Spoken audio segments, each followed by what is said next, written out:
Happy New Year's everyone! At ngayon nga syempre, may pasabog ngayong January 1, 2026 kung saan pinakilala ng Chocomucho Management kung sino nga ba ang recruit nila. Dahil nga sa mananatili si Coach Dante Alensono rin sa Chocomucho ay ibibigay natin ngayon kung sino-sino nga ba ang bagong players ng Chocomucho Flying Titans dahil sa pagkawala ng mga player na sina Tubino, Ogonzania, Lunag at General.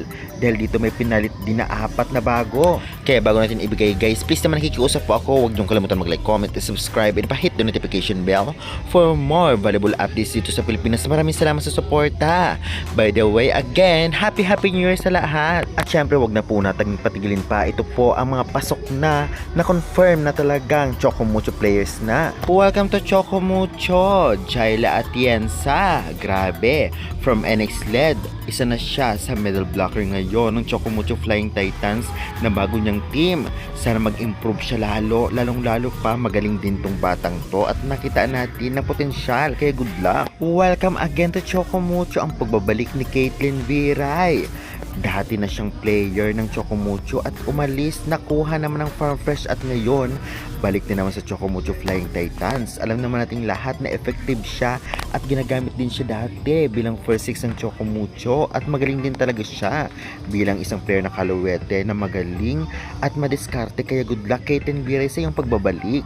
Tiyak na hindi ka na mahihirapan dahil nga dati na ang team mo. Kaya syempre, welcome back. Well, may bagong setter ang Chocomucho. Ito ay si Alina Bicar from Cherry Tigo crossover. Alam naman nating lahat kasi na talagang disband ngayon ang Cherry Tigo. Kaya naman pinag-aagawan ang mga player ngayon ng iba't ibang team sa PVL para magpalakas lalo.